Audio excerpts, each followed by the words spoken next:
ग्वालियर से, जहां गंगा जगत गुरु धाम अखाड़ा परिषद में चल रही राम कथा में राम विवाह का वर्णन किया गया। खबर को विस्तार से जानेंगे, लेकिन उससे पहले लेते हैं एक छोटा सा ब्रेक। इस खबर के प्रायोजक हैं फंटासिया वाटर पार्क। वाराणसी के सुप्रसिद्ध वाटर पार्क में आपका स्वागत है। रोमांच और मस्ती की दुनिया में डुबकी लगाएं। ऊंची ऊंची वाटर स्लाइड्स और वेब पुल से रोमांच का अनुभव करें। परिवार संग एक बार अवश्य आएं।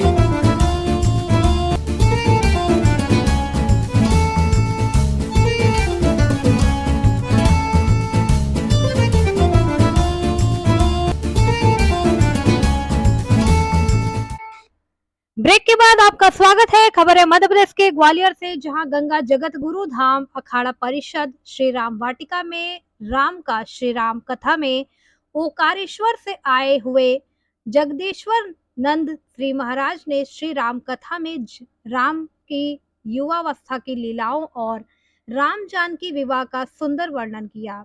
केला महामंडलेश्वर कपिल मुनि जी महाराज भक्तों को आशीर्वाद देने के लिए श्री राम वाटिका में पधारे और भक्तों को आशीर्वचन दिए।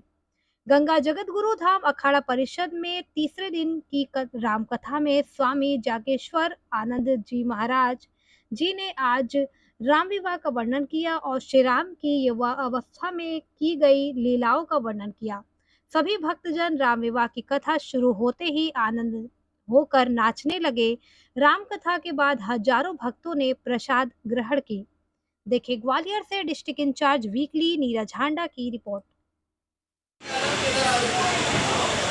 स्वामी जगदेश्वरानंद जी महाराज है ओंकारेश्वर से, ये राम कथा कर रहे हैं। आज की जो कथा है राम कथा, उसका सार हम इनसे जानते हैं। महाराज, आज जो आपने कथा की है उसका सार।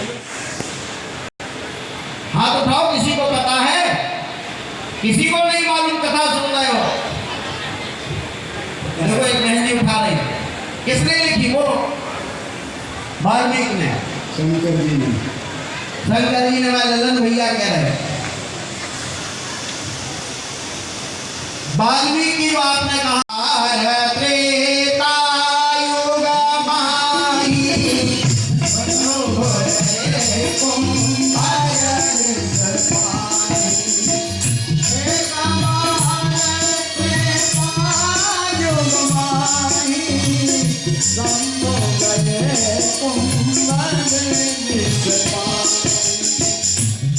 भगवान शंकर से पूछा, आपने कथा में सुनेंगे, अभी सुना होगा कि त्रेता युग में भगवान शंकर ने कहा मैंने नहीं लिखी, मैंने तो रची है। त्रेता युग में शंकर भगवान राम कथा सुनने गए हैं। और कैसे गए? अकेले कथा नहीं सुनना चाहिए, जोड़े के साथ, जैसे हरीश भैया सुन रहे हैं। एक बार त्रेता युग माई शंभु गए कुंभल सिपाही संग तक जननी भवानी। आज शक्ति माधव जननी भी साथ में लगी हुई है। तो फिर कुंभल माने अगस्त ऋषि, अगस्त रामायण और स्वामी जगदेश्वरानंद जी महाराज है ओंकारेश्वर से, ये राम कथा कर रहे हैं। आज की जो कथा है राम कथा, उसका सार हम इनसे जानते हैं। महाराज, आज जो आपने कथा की है उसका सार। जी, मैंने आज परमात्मा का दर्शन कराया दिव्य दृष्टि से। मनुष्यनाथ के पास 8 साधन है परमात्मा दर्शन के। इंद्रियाणी नरे पंचे षष्ठम मनुष्यते सतमी विद्या विद्याहु क्षेत्रज्ञ पुण्य। इन 8 साधनों से परमात्मा का प्रत्यक्ष दर्शन हो जाता है। रूप भाव से अग्नि तत्व सम्मय है, स्पर्श वायु तत्व सम्मय है, शब्द भाव से आकाश तत्व ब्रह्मांड में है, और रस भाव से जल तत्व सम्मय है, और सूंघने पर गंध भाव से वो पृथ्वी तत्व भी पूरे विश्व में व्यापक है। चित्रजल पावक गगन समीरा पंच रचते है अघन समीरा। इसके बाद में 3 गुण हैं, उनको मन जाने वाला है। मन परमात्मक है, सतोगुण रजोगुण तमोगुण। सुख संजाते सतोगुणा, जिस वस्तु से सुख की अनुभूति होती है प्रयोग से परिणाम तक, उसको शास्त्रीय भाषा में सतोगुण कहते हैं। और जहाँ मिश्रित है कुछ अच्छा कुछ बुरा, उसको रजोगुण कहते हैं। और बुरे बुरे को तमोगुण। 8 की असुधा प्रकृति है। 7वें अध्याय गीता का नाम है ज्ञान विज्ञान योग हाँ, तो बताओ किसी को पता है? वायु खम मनो बुद्धि किसी को नहीं राम कथा सुना है? मनीष कोई आवाज उठा दे। किसने लिखी वो? भांति प्रिय से व्यापा हुआ वाल्मीकि महेश संस्कृत किसी भी आ रहा है। दस अंग से परमात्मा चराचर में व्यापा हुआ है।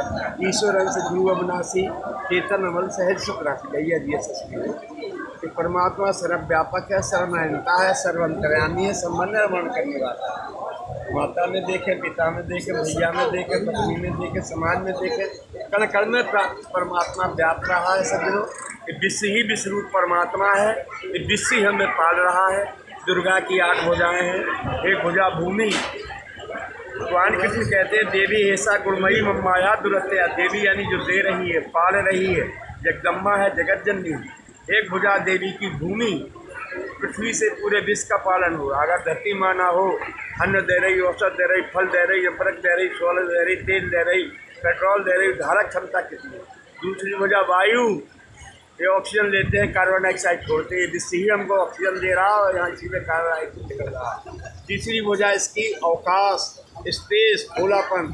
नाक के अंदर, कान के अंदर, पांडाल के अंदर, थमनियों के अंदर अगर खुलापन न हो तो विकास कहाँ होगा। इसके बाद में एक भुजा है इसकी अग्नि, आँख में अग्नि, पेट में जठराग्नि। स्थूल रूप से अग्नि न हो तो काम नहीं चल सकता। एक भुजा इसकी सतोगुण यानी विष्णु, जिससे पालन हो रहा। एक भुजा इसकी रजोगुण है, जो सृष्टि के व्यवस्थापक हैं ब्रह्मा जी।